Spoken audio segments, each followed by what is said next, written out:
Okay, Bismillah. Assalamualaikum, guys. Hi. This is going to be a brief video rather than a rant against feminism and all the people, women, sisters that I know that are leaning towards, wanting to work, wanting to be independent, which here means not depend on their family, but rather depend on the state and the government and the system at large of money flowing throughout our economy. Yeah, this is for all of those awesome women. But I have a whole bunch of friends and people in my family that are, you would say, have feminist tendencies. I myself, having grown up with a mother that worked most of her life in a really educated field, had and I qualified as an architect, had every intention to be a working independent woman until I read things like David Icke, came across Karen Strong, and just today saw some stuff that Aaron Russo said, and was absolutely horrified by the conspiracy theory that is feminism. And actually, I'm pretty lucky to have a mum that, although she went to work full time, she always told me that you don't want to be doing this. I'm only doing this because I have to. And really, you need to be at home with your husband and with your children because that's the only way a family works. And to all the women that I know who are working and who think that that's basically the way that women will be set free.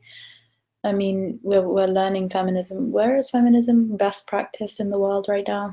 Well, the highest percentage of women working is in England, which actively indoctrinates every woman in the country at 9-something a.m. every morning with a dose of Women's Hour. Yet the best school in the country, Eton, is only an establishment for men. So, what women's liberation, what champions of women's rights, even though they had their heads knocked up in the 1800s when the suffragettes tried to bring about a change to that, but they are the most stubborn elites in the world. And all they've actually succeeded to do is make a whole bunch of people that were living and breathing and existing for free have to pay for their existence now.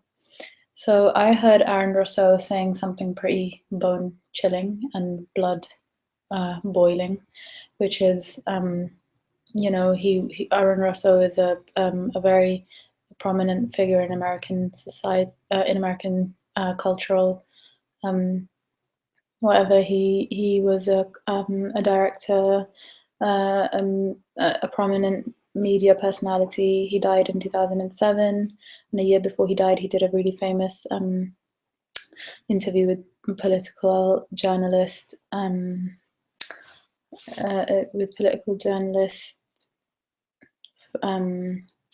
Great, now I forgot his name. It's here somewhere in my head. When it comes back, whatever. But basically, the guy, Alex Jones, that's the one. So I encourage you guys to watch the full thing. It's online. But Aaron says things similar to Karen Strong, who's a pretty awesome woman you should also listen to on YouTube. You can find her videos everywhere. She's a really prominent anti-feminist. And I've worked with a whole bunch of feminists growing up, like Muslim feminists, people like Miriam Francois, and organizations that I've worked with. I won't name any names because I'm not really affiliated to them, but they have only women as their leaders nowadays because that's the current moving trend of the country that they're living in, pushing women to do more work and not to spend any time with their families. But it's really interesting to see what Aaron had to say, having spent so much time with the political elite of America. He was close friends with Nick from the Rockefeller family, and he apparently one day sat down with him and Nick asked him, so Aaron, do you know, what do you think of the women's liberal movement? And Aaron said, I think it's a really good thing. It's helping women to get out there and become more independent. And he said, "You're an idiot. That's not what it's about. The Rockefeller Foundation funded the women's liberation movement, and we only have two aims. We weren't able to tax 50% of the population before the women's liberation movement, so now we're actively able to tax them. And the second benefit to the Rockefellers is that we're able to get children into the schooling system earlier, so that we're able to push them into a systematic learning, and we're able to dictate what the learning is that they're taking in, and they'll rely less on they'll spend less time in their families and more time in a systematic teaching that basically allows us to have more control over how willing they are to abide by the laws of the country. Basically, be more willing slaves of the world order. But you know, it's really sad and pathetic to see that we really look up to people that like this. Like in our countries, we don't have schools that are specifically elite for men only, and our country has had female presidents, and like Pakistan has had a female president, and the Maldives, I'm talking about Muslim countries, we've had females in power way before any other country in the West has.